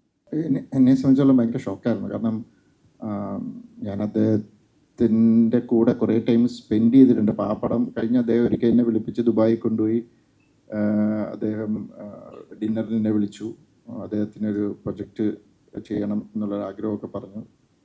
അപ്പോൾ ആ സമയത്ത് പക്ഷെ പതുക്കെ മതി, തിരക്കില്ല എന്നൊക്കെ പറഞ്ഞു. എന്നിട്ട് എന്നെ ആ ബുഗാട്ടിയിൽ കയറ്റിയിരുത്തി ഒരു ഓടിയൊക്കെ ഓടിക്കാന്ന് ഇപ്പോഴും ഓർക്കുന്നുണ്ട്. ഭയങ്കര നല്ല ഡൗൺ ടു എർത്ത് ആയിട്ടുള്ള ഒരു മനുഷ്യൻ. ഒത്തിരി എനിക്ക് പിന്നെ അല്ലാതെ അറിയാം ഒത്തിരി പേരെ സഹായിക്കുന്നതൊക്കെ. അപ്പോൾ ഇവിടെ പണ്ടൊക്കെ എറണാകുളത്ത് വരുമ്പോൾ എന്നെ വിളിക്കും. പിന്നെ അത് കഴിഞ്ഞ് പിന്നെ ടച്ചങ്ങ് വിട്ടുപോയി. ഞാനും ഈ ഓരോ പ്രൊജക്റ്റിലും തിരക്കിലായി പോയി. പക്ഷെ ഒരു നല്ലൊരു മനുഷ്യനായിരുന്നു. അത് ഭയങ്കര ഞാൻ ഞെട്ടിപ്പോയില്ല. എന്നോടൊരാളിത് വിളിച്ചു പറഞ്ഞപ്പോൾ എനിക്ക് വിശ്വസിച്ചു. ഞാൻ TV വെച്ച് കഴിഞ്ഞപ്പോൾ ഇത് കണ്ടപ്പം എനിക്ക് ഇപ്പോഴും അതങ്ങ് ഉൾക്കൊള്ളാൻ പറ്റിയിട്ടില്ല. നമ്മൾ ചിലരുണ്ടല്ലോ, നമ്മൾ മരിച്ചു എന്ന് പറഞ്ഞാലും നമുക്ക് വിശ്വസിക്കാൻ പറ്റത്തില്ല, മരിച്ചിട്ടില്ല എന്ന് തോന്നുന്നു. അങ്ങനെ ഒരു ഫീലിംഗിലാണ് എനിക്ക് ഇപ്പോഴും അക്സെപ്റ്റ് ചെയ്യാൻ പറ്റിയിട്ടില്ല. കേരളം ഈ പുതിയ വർഷം തുടങ്ങിയിട്ട് ഇപ്പോൾ 2 ഞെട്ടിക്കുന്ന ആത്മഹത്യകളിലൂടെയൊക്കെയാണ് കടന്നു പോകുന്നത്. ആളുകളെ എന്താ പെട്ടെന്ന് ഇത്രയും മെൻ്റലി വീക്കായി പോകുന്നത്, അല്ലെങ്കിൽ അവരിങ്ങനെ ഒരു ജീവൻ തന്നെ കളയാനൊരു തീരുമാനം എടുക്കുക, അതിനെ ആസ് എ ക്രിയേറ്റർ അല്ലെങ്കിൽ ഒരു സോഷ്യൽ ബീങ് എന്നുള്ള രീതിയിൽ ജിത്തു ജോസഫ് എങ്ങനെയാണ് മനസ്സിലാക്കുന്നത്? അല്ലിപ്പോൾ ഇതിനെക്കുറിച്ച് പല കാരണങ്ങളുണ്ടാവാം. ഒന്ന് സ്ട്രെസ്സ്. ഈ നമ്മുടെ പഴയ ഒരു കാലഘട്ടത്തിലെ ആൾക്കാർക്കൊക്കെ കുറച്ചുകൂടി ഒരു പ്രശ്നങ്ങളെ ഫേസ് ചെയ്യാനുള്ളൊരു കോൺഫിഡൻസും ഇതുകൊണ്ട്. കാരണം പ്രശ്നങ്ങളിലൂടെ വളർന്നു. പിന്നെ സിബ്ലിങ്സ് ഉണ്ട്, അവരുമായിട്ട് അടിച്ച് കളിച്ച് വളർന്നു. ഇത് ഷെയർ ചെയ്യാൻ ആൾക്കാരുണ്ട്. ഇപ്പം ഈ അതിൻ്റെ എണ്ണം കുറഞ്ഞു, സിബ്ലിങ്സിൻ്റെ എണ്ണം കുറഞ്ഞു. പിന്നെ ഒരു ആവശ്യമില്ലാത്ത ദുരഭിമാനം എന്നൊക്കെ പറയാം ചിലർക്കൊരു നല്ലൊരു ക്ലീൻ ഇമേജിൽ പോയിക്കൊണ്ടിരിക്കുന്ന ഒരാളെ സംബന്ധിച്ചുള്ള ഈയിടെ ഉണ്ടായതാണ്. പെട്ടെന്ന് സോഷ്യൽ മീഡിയ അല്ലെങ്കിൽ എന്താ പറയുക, പബ്ലിക്കിൻ്റെ മുമ്പിൽ ഞാൻ വേറൊരു ആളായിട്ട് ചിത്രീകരിക്കപ്പെടുമെന്ന് പറഞ്ഞാൽ ചിലർക്ക് ഉൾക്കൊള്ളാൻ പറ്റത്തില്ല. അവർക്കത് പിന്നെ അങ്ങനെ അയാൾ തെറ്റ് ചെയ്തിട്ടില്ലായിരിക്കും, പക്ഷെ അയാൾക്ക് അതിനോട് തിരിച്ച് പൊരുതി നിൽക്കാനോ ഒന്നുമില്ല. അയാൾക്ക് പിന്നെ സമൂഹത്തിന് ഫേസ് ചെയ്യാൻ ഉള്ള ഒരു ബുദ്ധിമുട്ട്. അപ്പം ഭയങ്കര അങ്ങനെ വീക്ക് മൈൻഡഡ് ആകുമ്പോൾ എടുക്കുന്ന ഇങ്ങനത്തെ ഒരു ഡിസിഷനാണ്. പക്ഷേ അന്നേരം ഒരാളുമായിട്ട് സംസാരിക്കാൻ പറ്റിയാൽ ചിലപ്പോൾ അതങ്ങ് ഒഴിവായി പോകും. പക്ഷേ അങ്ങനത്തെ ഒരു ഭയങ്കര മനസ്സിൽ എന്താ പറയുക, തീരെ ബലമില്ലാത്ത ആൾക്കാർ ഇതാണ് നമ്മുടെയൊക്കെ ലൈഫിൽ ഉണ്ടാവുമല്ലോ. അതാണ് ഇപ്പം എനിക്ക് തോന്നുന്നു ഒത്തിരി ഈ സൈക്കോളജിസ്റ്റ് ആയിട്ടുള്ള ഇങ്ങനത്തെ, ഇപ്പം നമ്മൾ തന്നെ സിനിമ തുടങ്ങുന്നത് അങ്ങനത്തെ ഒരു സൈക്കോളജിസ്റ്റ് ഇതിൽ തന്നെയല്ലേ. ഇപ്പം അങ്ങനത്തെ ആക്ച്വലി പണ്ടൊക്കെ ഒരു സൈക്കോളജിസ്റ്റിൻ്റെ അടുത്ത് പോകാന്ന് പറഞ്ഞാൽ ഞാൻ പറയുന്നത് എൻ്റെയൊക്കെ ചെറുപ്പകാലത്ത് പറയും, അവന് ഭ്രാന്താണെന്ന് തോന്നുന്നു എന്നായിരുന്നു. ഇപ്പം അങ്ങനെയല്ല. ഇപ്പോൾ ഒരു സൈക്കോളജിസ്റ്റിനെ കാണാൻ പോകാന്ന് പറഞ്ഞാൽ ഓക്കെ, എനിക്ക് ചില ടെൻഷനുണ്ട്, എങ്ങനെ ഹാൻഡിൽ ചെയ്യണം, അപ്പോൾ അവരതിനെ പറഞ്ഞ് മനസ്സിലാക്കി എങ്ങനെയെന്ന് കൈകാര്യം ചെയ്യണമെന്ന് പറയും. ഇപ്പം അങ്ങനത്തെ സർവീസൊക്കെ ഉണ്ട്, ശരിക്കും അതൊക്കെ എടുക്കാം. പക്ഷെ ബേസിക്കലി എനിക്ക് തോന്നുന്നത് നമ്മുടെ ഇപ്പോഴത്തെ സോഷ്യൽ സർവീസ് എല്ലാവരും അങ്ങ് ചുരുങ്ങുവാണ്. പിന്നെ ഈ സോഷ്യൽ മീഡിയ ഭയങ്കര സ്ട്രെസ് തരും, മനസ്സിലായോ? ഇപ്പം ഒരു നോർമൽ പേഴ്സൺ, ഇപ്പം ഞാൻ പറയും, ഒരു സാധാരണക്കാരനെ സംബന്ധിച്ചുള്ള ഈ സോഷ്യൽ മീഡിയ കാണുമ്പോൾ അപ്പുറത്തും ഇപ്പുറത്തും ഓരോരുത്തർ ഓരോന്ന് ചെയ്യുന്ന കാണുമ്പോൾ ഇതൊക്കെ നമുക്കും ചെയ്യണമെന്നുണ്ട്, പക്ഷെ പറ്റുന്നില്ല. അപ്പുറത്തവൻ അറിയാവുന്ന ഒരാൾ മറ്റേ അമേരിക്ക ട്രിപ്പ് പോയി അല്ലെങ്കിൽ ഇവിടെ പോയി, ഇയാൾക്കും പോകണമെന്നുണ്ട്, പോകാൻ പറ്റുന്നില്ല. അതൊക്കെ ഉണ്ടാക്കുന്ന പല ഇമോഷൻസ് ഉണ്ട് ആ വ്യക്തിയുടെ. പിന്നെ ഇപ്പം ഒരു സെലിബ്രിറ്റി ആയി ഒരാൾ ഏതെങ്കിലും രീതിയിൽ ഒരു രാഷ്ട്രീയത്തിലോ സിനിമയിലോ ഏതെങ്കിലും സെലിബ്രിറ്റി ആയി അങ്ങനെ വരുമ്പോൾ ഇതിൻ്റെ താഴെ വന്ന് കുറച്ച് പേര് അറ്റാക്ക് ചെയ്യും. അപ്പോൾ അതിനെ ഹാൻഡിൽ ചെയ്യാനുള്ള പ്രഷർ, ഇങ്ങനെ പല രീതിയിൽ നമ്മുടെ സോഷ്യൽ സെറ്റപ്പ് മൊത്തത്തിൽ മാറി. അതിന് മനക്കെട്ടി വേണം. പക്ഷേ ഇപ്പം ഈ പറഞ്ഞ റോയ് സാറിൻ്റേത് ഞാനും ഞെട്ടിയിരിക്കുകയാണ്. ഇതേപോലെ വളരെ ഗ്രൗണ്ട് ലെവലിൽ നിന്ന് വന്ന ഒരാൾ അത് ചെയ്യണമെങ്കിൽ അപ്പം മേ ബി എനിക്കറിയാൻ പറ്റത് ഐ എം സ്റ്റിൽ ഭയങ്കരമായിട്ടും എനിക്കാണ് മജോറിറ്റി ആൾക്കാർ, അദ്ദേഹത്തെ അറിയാവുന്ന മജോറിറ്റി ആൾക്കാരും സ്റ്റണ്ടാണ്, അവർക്ക് ഇതെന്താണെന്ന് മനസ്സിലായിട്ടില്ല. അതിൽ ആ ക്യാരക്ടറിന് കുറേ എന്തുകൊണ്ട് ഒരു സപ്പോർട്ടിങ് ക്യാരക്ടർ നമ്മൾ ചെയ്യുന്നു എന്നുള്ളതിൽ എനിക്ക് ആ ക്യാരക്ടർ സപ്പോർട്ടിങ് ക്യാരക്ടർ ആണെങ്കിലും there are lot of layers to her എന്നെനിക്ക് തോന്നിയിട്ടുണ്ട്. എനിക്ക് വിദ്യയ്ക്ക് ഒരു ബാക്ക് സ്റ്റോറി എൻ്റെ മനസ്സിലുണ്ടായിരുന്നു. വിദ്യ എന്താണെന്ന് എനിക്ക് ക്ലിയർ ആയിട്ട് അറിയായിരുന്നു. വിദ്യയ്ക്ക് ഓരോ മൊമെൻറ്റിലും ഓരോ സീൻസിലും what is Vidya going through എന്നുള്ളത് എനിക്ക് വളരെ ക്ലിയർ ആയിരുന്നു. സോ എനിക്ക് ഇതൊക്കെ ചാലഞ്ചസ് ആയിരുന്നു. അപ്പോൾ അവിടെയാണ് മെയിൻ പരിപാടി നടക്കണമെങ്കിലും ഞാനിവിടെ തകർത്തഭിനയിക്കുന്ന മാതിരിയാണ് എനിക്ക് തോന്നിയിരുന്നത്. So basically the best challenge was reacting without most of the reactions. അതും കുറേ വളരെ സിമിലർ ആയിട്ട് തോന്നാവുന്ന റിയാക്ഷൻസ് ഉണ്ട് if you just look here and their. അതിനെ എങ്ങനെ ഓരോ കാര്യങ്ങൾ പറയുമ്പോൾ അത് ഓരോ വാക്കുകളുടെ അർത്ഥം വെച്ചിട്ട് ഇങ്ങനെ റിയാക്ട് ചെയ്യണമെന്ന് ഞാൻ ആലോചിച്ച് ചെയ്തിട്ടുണ്ട്. അത് മാത്രമാണ് ചലഞ്ചായിട്ട് തോന്നി. വൈഷ്ണവി, എങ്ങനെയുണ്ടായിരുന്നു എക്സ്പീരിയൻസ് ജിത്തു സാറിൻ്റെ ഒപ്പം വർക്ക് ചെയ്തപ്പോൾ? നല്ല എക്സ്പീരിയൻസ് ആയിരുന്നു. ഈ പറഞ്ഞ പോലെ ആസ് എ ബിഗിനർ ജിത്തു സാറിൻ്റെ പടത്തിലൊക്കെ കിട്ടാന്ന് പറഞ്ഞാൽ ഭയങ്കര ഭാഗ്യമാണ്, ഭയങ്കര ബ്ലെസ്സിങ് ആണ്. ഭയങ്കര എന്താ പറയുക, ഒത്തിരി സന്തോഷം ഉണ്ടായിരുന്നു ഒരു കോള് വന്നപ്പോൾ തന്നെ. സോ ഞാൻ എൻ്റെ ഒരു 100% കൊടുത്തു എന്നാണ് എൻ്റെ ഒരു വിശ്വാസം. ഐറിൻ എന്നുള്ള ക്യാരക്ടറാണ് ഞാൻ ചെയ്തത്, ജോജു ചേട്ടൻ്റെ മോളായിട്ട്. സോ ആ ക്യാരക്ടറും എനിക്ക് ഒത്തിരി ഇഷ്ടമുള്ളൊരു ക്യാരക്ടറാണ്. ബിക്കോസ് ഞാൻ ചെയ്യണമെന്ന് ആഗ്രഹിച്ചിട്ടുള്ള ഒരു ക്യാരക്ടറായിരുന്നു. കാരണം ഇപ്പോഴത്തെ ഒരു സൊസൈറ്റിയിൽ ഇപ്പോൾ എൻ്റെ ഏജൊക്കെ ഉള്ളൊരു ജനറേഷൻ വരുന്ന ഒരു ഐ മീൻ എൻ്റെ ജനറേഷനിൽ ഈ പറഞ്ഞ പോലെ സോഷ്യൽ കമ്മിറ്റ്മെൻറ്റ്സ് കുറവുള്ള ആൾക്കാരാണുള്ളത്. നമുക്കറിയാം. അതുകൊണ്ടാണ് ഇവിടെ ഒത്തിരി പ്രശ്നങ്ങളും കാര്യങ്ങളൊക്കെ നടക്കുന്നത്. സോ ഇങ്ങനെ ഒരു ക്യാരക്ടർ കിട്ടിയപ്പോൾ അത് ഈ പറഞ്ഞ പോലെ 2 കൈ നീട്ടി സ്വീകരിച്ച് ചെയ്തു. ഈ വലതുവശത്തെ കള്ളൻ എന്ന് പറയുന്ന ഈ സിനിമയിലും നായകന് ഈ അതിബുദ്ധി ഉണ്ടോ? ഇതൊരു സിനിമയാണ് ആക്ച്വലി. ഇതിൻ്റെ കഥ കേൾക്കുമ്പോൾ നമുക്ക് ഇഷ്ടപ്പെടുന്ന അതിൽ എന്തെങ്കിലും ഒരു എലമെൻ്റ് ഉണ്ടാകും. ഒരു ആ രീതിയിൽ ആൾക്കാർക്ക് കാണാവുന്ന ഒരു സിനിമ, ചെറിയൊരു ത്രില്ലുണ്ട്, ഒരു ക്രൈമുണ്ട്, അങ്ങനെ എൻഗേജ് ചെയ്യിക്കുന്ന ഒരു സിനിമ. പിന്നെ ജിത്തുവിൻ്റെ ഒരു സിനിമ എന്ന് നമ്മൾ ആദ്യം പ്രയോറിറ്റി ഇല്ല നമുക്ക് കാണും. പിന്നെ നമ്മൾ സിനിമ ചെയ്തൊരു വലിയ 2 ക്യാരക്ടേഴ്സ് ഉണ്ട്, 2 ക്യാരക്ടേഴ്സ് 2 ഈഗോ ക്ലാഷസ് ഉണ്ട്. ഒരു ജിത്തു സിനിമ ചെയ്യാമെന്ന് മാത്രമേ ഉള്ളൂ. പിന്നെ ഇതിലൊരു നായകൻ്റെ ആ പറഞ്ഞ മേഖലയെ പറ്റിയൊന്നും നമുക്ക് ആലോചിക്കാൻ സമയമില്ല, നമുക്കത് എക്സിക്യൂട്ട് ചെയ്യാന്ന് മാത്രമേ. ഉത്തരം കറക്റ്റ് അല്ലേ? ബിജുചേട്ടനോടാണ് ചോദ്യം. ഇവിടെ ആന്റണി ഒരു ക്രൂക്കഡ് ക്യാരക്ടറാണ്. ഫസ്റ്റ് ഹാഫിലുള്ള ആന്റണി അല്ല സെക്കൻഡ് ഹാഫിലുള്ളത്. അപ്പോൾ ആ ഒരു ക്യാരക്ടർ ഷിഫ്റ്റിനെ എങ്ങനെയാണ് അഡാപ്റ്റ് ചെയ്തത്?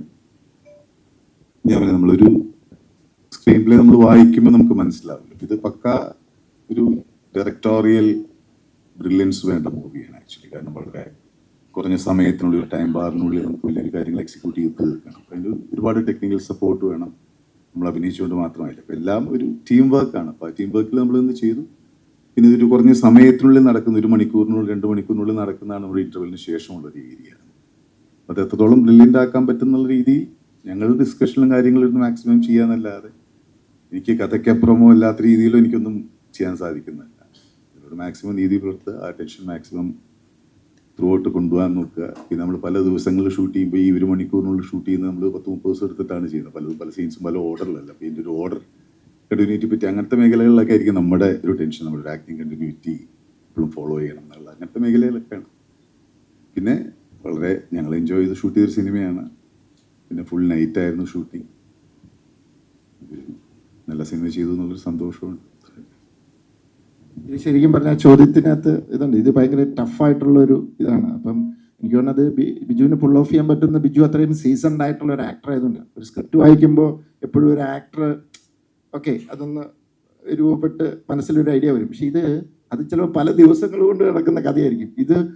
ഇതിനകത്ത് പ്രശ്നം എവിടെയെന്ന് വെച്ചാൽ 1-2 മണിക്കൂറിൻ്റെ കണ്ടിന്യൂറ്റി. ഇത് 40 ദിവസം കൊണ്ടാണ് ഷൂട്ട് ചെയ്യുന്നത്, അല്ല 30 ദിവസം കൊണ്ടാണ് ഷൂട്ട് ചെയ്യുന്നത്. അപ്പോൾ ആ കണ്ടിന്യൂ അത് ഓർഡറിലും ആയിരിക്കില്ല. അപ്പോൾ അങ്ങനെ വരുമ്പോൾ അതൊരു ആക്ടറിന് അത് ഓട്ടോമാറ്റിക്കലി അവർ ആ ക്യാരക്ടറിനെ അത് അവരുടെ കഴിവാണത്. അത് ഇൻബോൺ കഴിവാണ്. അതുകൊണ്ടാണ് ഈസ് ആൻ ആക്ടർ. മനസ്സിലായി? അത് ഓട്ടോമാറ്റിക്കലി വരും. അത് എക്സ്പ്ലെയിൻ ചെയ്യാൻ ചോദിച്ചു കഴിഞ്ഞാൽ ഇറ്റ്സ് വെരി ഡിഫിക്കൽട്ട്. അത് ഇൻബോൺ ആയിട്ട് ഉള്ളതാണ്. അങ്ങനെയുള്ളൊരു കാലത്ത് ഇത്രയും നിസ്സാരമായിട്ടുള്ള ട്വിസ്റ്റും ക്ലൂവും വെച്ച് സിനിമ ചെയ്തത് സാറിന് ഒരു റിസ്ക് ആയിട്ട് തോന്നിയിട്ടുണ്ടോ? അല്ല, ആ റിസ്ക് എടുക്കുക എന്നുള്ളതല്ലേ ഒരു ഫിലിം മേക്കറിൻ്റെ ഇത്. ഞാനെന്തിനാ പേടിച്ചോടണത്? ശരിക്കും അതൊരു റിസ്ക് അല്ലായിരുന്നു ഈ ഒരു? അതെ, തീർച്ചയായിട്ടും. പക്ഷേ എന്നെ സംബന്ധിച്ചിടത്തോളം എനിക്കൊരു റിസ്ക്കും ഒരു അതിനേക്കാളേറെ ഭയങ്കര ഇൻട്രസ്റ്റിംഗ് ആയിട്ട് തോന്നിയെന്ന് വെച്ച് കഴിഞ്ഞാൽ ഒരു ത്രില്ലർ. ഒന്നാമത് എന്നറിയോ, ഞാനായിട്ടെന്നല്ല, എൻ്റെ സിനിമകളിൽ കുറച്ച് ചെയ്ത് ഞാൻ പണി മേടിച്ചതാണ്. എൻ്റെ സിനിമകളിൽ കുറേ ത്രില്ലർ സിനിമകളിലെല്ലാം ഭയങ്കര ട്വിസ്റ്റും ഇതും ഉണ്ടായിരുന്നു. അപ്പോൾ സ്വാഭാവികമായിട്ടും ത്രില്ലർ സിനിമ എന്ന് പറഞ്ഞാൽ ട്വിസ്റ്റ് വേണം എന്നൊരു തോന്നൽ കുറച്ച് ഓഡിയൻസിനുണ്ട്. എല്ലാവർക്കും എന്നല്ല, കുറച്ച് ഓഡിയൻസിനുണ്ട്. അപ്പോൾ അവരെ സംബന്ധിച്ചിടത്തോളം ഒരു ത്രില്ലർ മൂഡ് വന്ന ജിത്തു ജോസഫ് അപ്പം ട്വിസ്റ്റ് ഉറപ്പ് എന്ന് വരും. എനിക്കത് ബ്രേക്ക് ചെയ്യണം. അതിന് പറ്റിയൊരു സബ്ജക്റ്റായിട്ട് എനിക്ക് തോന്നി. ത്രില്ലർ മൂഡുണ്ട്, ട്വിസ്റ്റും സസ്പെൻസും ക്യൂരിയോസിറ്റി ഫാക്ടേഴ്സ് ഉണ്ടോ എന്ന് ചോദിച്ചാൽ ഉണ്ട്. പക്ഷെ അതിനല്ല ഇമ്പോർട്ടൻസ്. ഈ സിനിമയുടെ ഇമ്പോർട്ടൻസ് ഇതിൻ്റെ ഇമോഷണൽ സൈഡാണ്. ഇതിനകത്ത് 2 ക്യാരക്ടേഴ്സ് ഉണ്ട്. ആ 2 ക്യാരക്ടേഴ്സിൻ്റെയും അവരെ സറൗണ്ട് ചെയ്യുന്ന അവരുടെ ക്യാരക്ടേഴ്സിൻ്റെയും ഇമോഷൻസ് ഉണ്ട്. ഇതിനകത്ത് ഇപ്പം ഞാൻ വളരെ സിമ്പിളായിട്ട് പറഞ്ഞ ASI വിദ്യ എന്ന് പറയുന്ന ലിയോണയുടെ ക്യാരക്ടർ ഏറ്റവും സട്ടിൽ ഇമോഷൻസ് വർക്ക് ചെയ്യേണ്ടതാണ്. പുള്ളിക്കാരത്തിയെ സംബന്ധിച്ചിടത്തോളം ഒരു പോലീസുകാരിയായിട്ട് അവിടെ നിൽക്കുമ്പോഴും ഒരു ഹൈറാർക്കിയുടെ ഭാഗമായിട്ട് പലതും ചെയ്യേണ്ടി വരുന്നു. പക്ഷേ പുള്ളിക്കാരത്തിക്ക് പലതിലും അഭിപ്രായ വ്യത്യാസമുണ്ട്. It's A kind of emotion. അത് ചില സട്ടിൽ റിയാക്ഷനിലൂടെ മാത്രമേ കമ്മ്യൂണിക്കേറ്റ് ചെയ്തിട്ടുള്ളൂ. കാരണം she can't talk about it. ഒരു ഹൈറാർക്കിയുടെ ഇതിലാണ്. ബാക്കിയുള്ള അവർക്കെല്ലാം സംസാരിക്കാം, അവർക്ക് ഇത് ചെയ്യാം, അവർ കുറച്ചുകൂടെ ഫ്രീഡം ഉണ്ട്. അപ്പോൾ ഇത് മെയിൻ 2 ക്യാരക്ടർ, അവരുടെ സറൗണ്ടിങ് ക്യാരക്ടർ, ഇർഷാദിൻ്റെ ക്യാരക്ടർ, ഇർഷാദിന് ചില അഭിപ്രായ വ്യത്യാസങ്ങളുണ്ട്, അത് കുറച്ചുകൂടെ പ്രകടമാക്കുന്നുണ്ട്. അപ്പം ഇറ്റ്സ് ഫുൾ ഇവരുടെ ഇമോഷൻസ് ആണ് ഈ സിനിമയുടെ മേജർ ഇത്. നമ്മൾ അതിനെ അങ്ങനെയാണ് കണ്ടിരിക്കുന്നത്. പക്ഷേ ഇതൊരു ത്രില്ലറും അല്ലെങ്കിൽ അതിൻ്റെ ഒരു മൂഡിലാണ് പോകുന്നത്. ഒരു ക്രൈമുണ്ട്, ഒരു ഇൻവെസ്റ്റിഗേഷൻ ഉണ്ട്. ഇൻവെസ്റ്റിഗേഷനൊക്കെ ആ ഒരു പ്രാധാന്യം ഞങ്ങൾ കൊടുത്തിട്ടുള്ളൂ. അതിന് മുകളിലാണ് ഇമോഷൻ.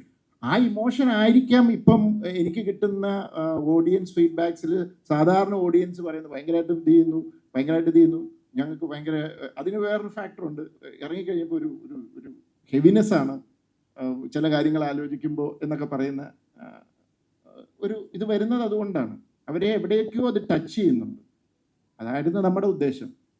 ശരിക്കും വ്യത്യസ്തമായിട്ട്, എപ്പോഴും ചെയ്യുന്നതിൽ നിന്ന് വ്യത്യസ്തമായിട്ട് ഈ സിനിമ പിടിച്ചാണോ അത്? എക്സാക്ട്ലി. കാരണം ഡിനു, അതിൻ്റെ ക്രെഡിറ്റ് ഞാൻ ഡിനുവിനാണ് കൊടുക്കുന്നത്. എൻ്റെ ഡിനു തോമസ് എന്ന് പറഞ്ഞ റൈറ്റർ ഈ സ്ക്രിപ്റ്റുമായിട്ട് വന്ന് എൻ്റെ അടുത്ത് നിന്ന് വായിച്ചപ്പോൾ എനിക്ക് കഥ നരേഷനായിരുന്നു. കഥ പറഞ്ഞ് തുടങ്ങിയപ്പോൾ ഞാൻ ഓർത്തു ഒരു യൂഷ്വൽ ത്രില്ലർ സിനിമയുടെ പൊടിലെ ആണോ എന്ന് പോയിട്ട്, പക്ഷെ അവിടുന്ന് സിനിമ അങ്ങ് മാറി.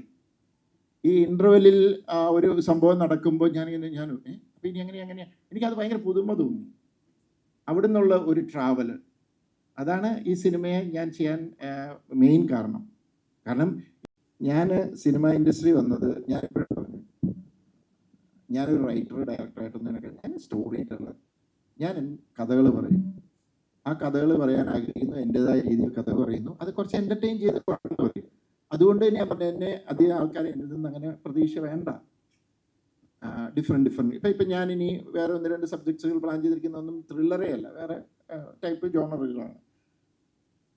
ഇനി ഒരു പേടിയെക്കുറിച്ച് ഞാൻ ഈ മരിക്കുന്നിടം വരെ ഇൻഡസ്ട്രി നിൽക്കണം എന്ന് ആഗ്രഹിച്ചിരിക്കുന്ന ഒരാളൊന്നുമല്ല. കുറച്ച് നാൾ കഴിയുമ്പോൾ നമ്മൾ ഔട്ട്ഡേറ്റഡ് ആയി കഴിഞ്ഞ് നമ്മൾ വേറെ പണിക്ക് പോകും. അല്ല, ഇപ്പം ഞാൻ ബേസിക്കലി ഒരു കൃഷിക്കാരനായിട്ട് വന്നില്ല, പറമ്പിലിറങ്ങി കളിക്കാൻ പോകും. അതുകൊണ്ട് അങ്ങനത്തെ പേടിയൊന്നും എനിക്കില്ല. എനിക്ക് സിനിമ ചെയ്യുന്നത് ഇഷ്ടമാണ്, കഥ പറയുന്നത് ഇഷ്ടമാണ്. ഞാൻ എൻ്റെതായ രീതിയിൽ പറയുന്നു. ചിലർക്ക് അത് ഇഷ്ടപ്പെടും, ചിലർക്ക് അത് ഇഷ്ടപ്പെടുന്നില്ല. ഈയിടെ എന്നോട് കുറച്ച് പേര് ചോദിച്ചു, താങ്കൾക്കെതിരെ പേഴ്സണലി ആരൊക്കെയോ അറ്റാക്ക് ചെയ്യുന്നു, അങ്ങനെ ചെയ്തു. ഞാൻ അറ്റാക്ക് ചെയ്യുന്നവരെ അറ്റാക്ക് ചെയ്തിട്ട് അതൊന്നും എൻ്റെ പ്രശ്നമല്ല. കാരണം ഞാൻ ചെയ്യുന്നതെല്ലാം മാത്രമാണെന്നൊന്നും ഞാൻ ഒരിടത്തും അവകാശപ്പെടുന്നില്ല. ഒരു ദൃശ്യവും മെമ്മറീസും ചെയ്തു, അത് കഴിഞ്ഞപ്പോൾ തൊട്ട് ബെഞ്ച് മാർക്ക് വെച്ചു. ആ ബെഞ്ചൊന്നും എടുത്ത് മാർക്കെടുത്തൊന്നും മാറ്റിയാൽ തന്നെ നമുക്ക് നല്ല രീതി വരുന്നു. ഞാനത് പിന്നെ കുറച്ച് പേര് ചോദിച്ചു, എന്തിനാണ് ഈ കൊച്ചു സിനിമകൾ ചെയ്യുന്നത്? എനിക്കിഷ്ടമാണ് കൊച്ചു സിനിമകൾ ചെയ്യുന്നത്. വളരെ എനിക്ക് കുട്ടികളുടെ സിനിമയൊക്കെ ചെയ്യണമെന്ന് ആഗ്രഹമുണ്ട്. അപ്പം ഒരു നല്ല സ്ക്രിപ്റ്റ് വർക്ക് ചെയ്തെടുക്കാൻ പറ്റാത്തതുകൊണ്ടാണ്. അപ്പം ഞാനങ്ങനെ പേടിക്കുന്ന ഒരാളെന്ന്.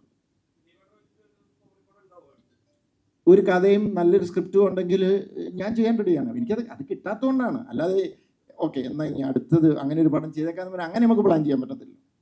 വരുന്ന കഥകളിൽ നല്ലത് നോക്കി നമ്മൾ സെലക്ട് ചെയ്ത് അങ്ങ് പോകുന്നു. പിന്നെ അത് കഴിയുന്നതും ത്രില്ലർ ആകാതിരിക്കാൻ നോക്കാറുണ്ട്. ചിലപ്പോൾ അത് നടക്കാറില്ല. ഈ കൊറിയൻ സിനിമകളിലൊക്കെ ഉള്ള ഒരു കൈൻഡ് ഓഫ് റിവെഞ്ച് ഉണ്ടല്ലോ, അതായത് വില്ലൻ നായകനെ അല്ലെങ്കിൽ നായകൻ വില്ലനെ അവസാനിപ്പിക്കുക എന്നതിൻ്റെ അപ്പുറത്തേക്ക് കൂടി പ്രതികാരത്തെ വേറെ രീതിയിൽ ലൈൻസ് ബ്ലേഡ് ആക്കിയിട്ട് അവതരിപ്പിക്കുക എന്നുള്ളൊരു രീതി ഉണ്ടല്ലോ. അതുപോലെ ഒരു ഏരിയ ഇവിടെ വലതുവശത്തെ കളെല്ലാം അറ്റംപ്റ്റ് ചെയ്തിട്ടുണ്ട് ടുവേർഡ്സ് ക്ലൈമാക്സ് ഒക്കെ. ഒന്നാമത് അങ്ങനത്തെ കൊറിയൻ സിനിമ ഒന്നും ഞാൻ കണ്ടിട്ടില്ല.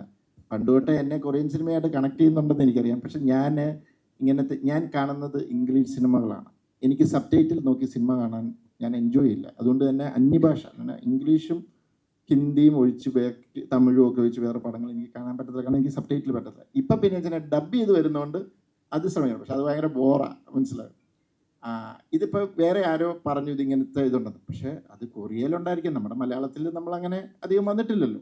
അതുകൊണ്ട് തന്നെ ഇത് കണ്ടപ്പോൾ ഭയങ്കര പുതുമയായിരുന്നു, മനസ്സിലായി. അപ്പോൾ ഞാൻ ഭയങ്കര എക്സൈറ്റഡ് ആയിരുന്നു. എനിക്ക് അതിൻ്റെ ഒരു ക്ലൈമാക്സ്, അതിൻ്റെ ഒരു ഇമോഷൻ.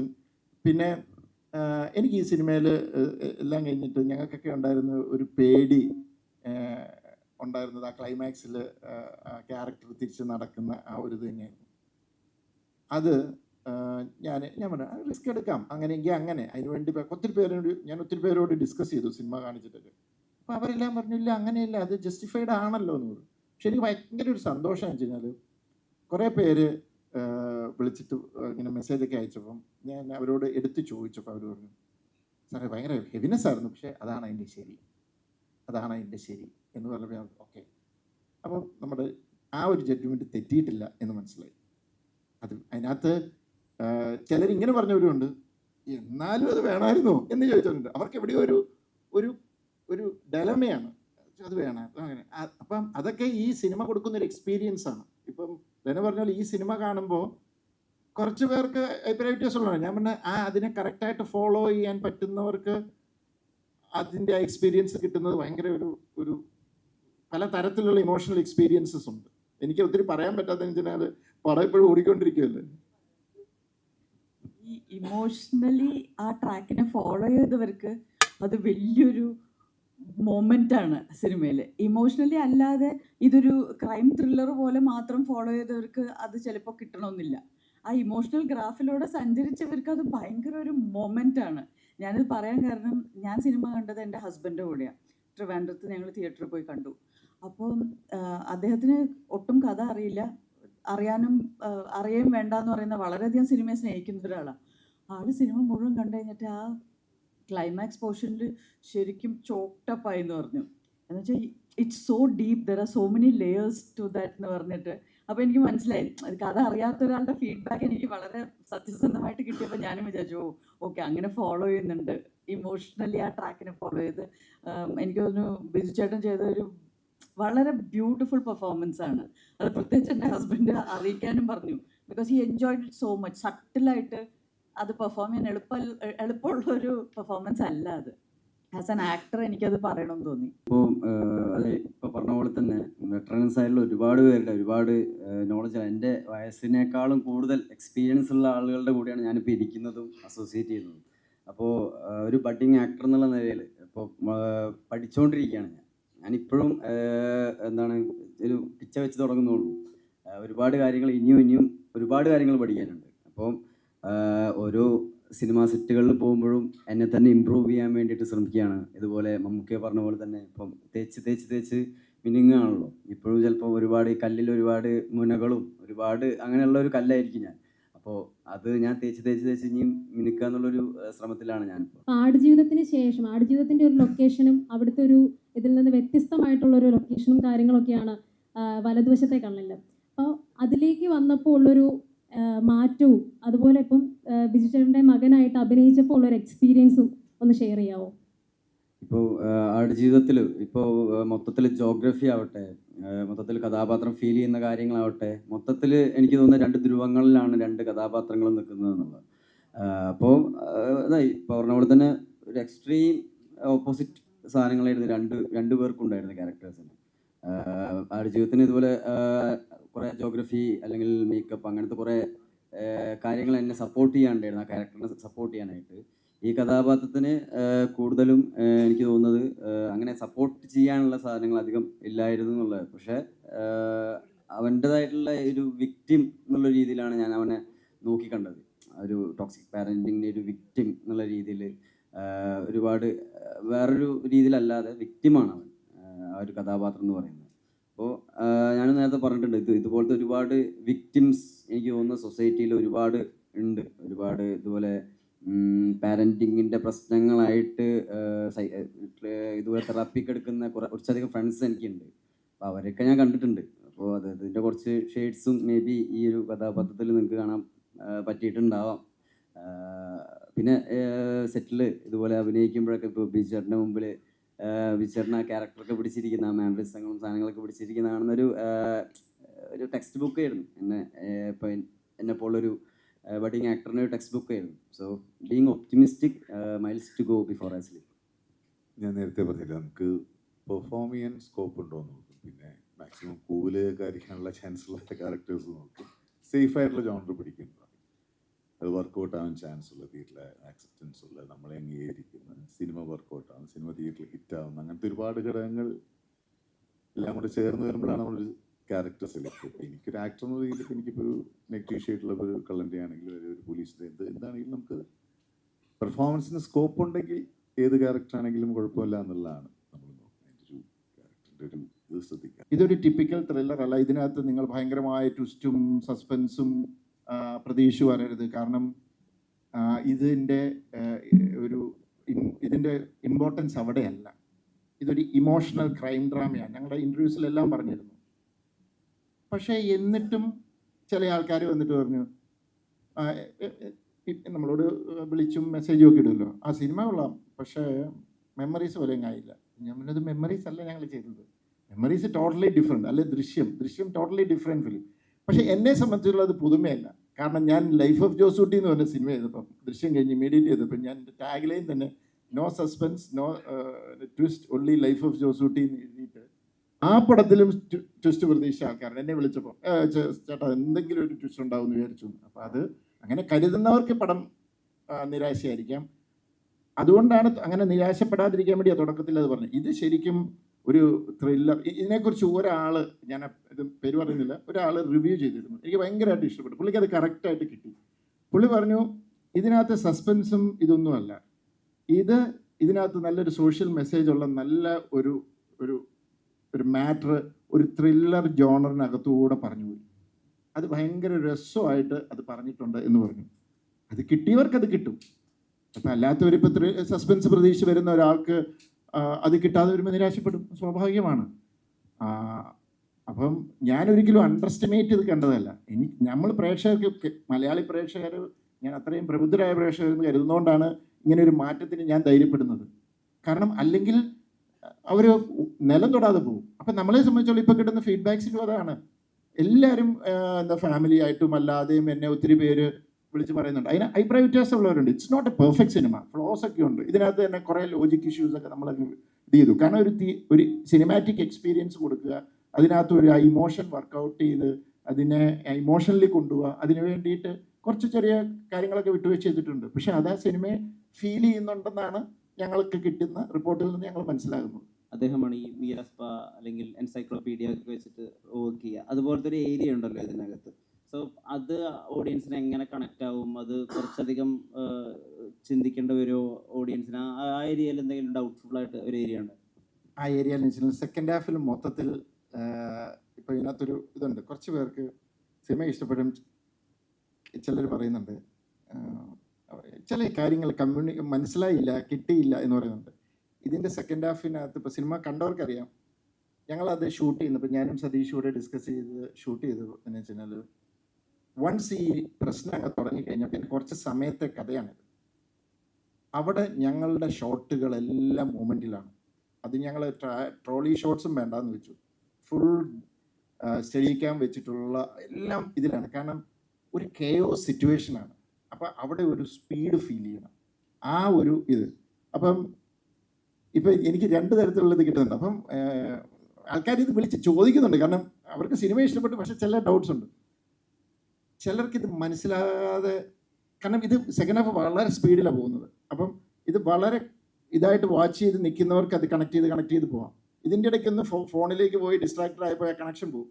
അങ്ങനെ കണക്ഷൻ പോകുന്നവർക്ക് പിന്നെ പറയുന്നത് കിട്ടിയില്ല. ടോട്ടാലിറ്റിയിലാകെ സിനിമ കൊള്ളാം, പക്ഷെ അത് കിട്ടിയില്ല, അവിടെ ലാഗ് ഫീൽ ചെയ്തു. കാരണം മനസ്സിലാകുന്നില്ല, ഫോളോ ചെയ്യാൻ പറ്റുന്നില്ല. ഫോളോ ചെയ്തവർക്ക് ഭയങ്കരമായിട്ട് അവർ എക്സൈറ്റഡ് ആയിട്ട് പറയുന്നുണ്ട്, അത് ഭയങ്കര ഇതായിട്ട് വന്നു എന്നുള്ളത്. ഇത് ഡിനു തരുന്ന സ്ക്രിപ്റ്റിൽ അതേപോലെ ഇതുണ്ട്.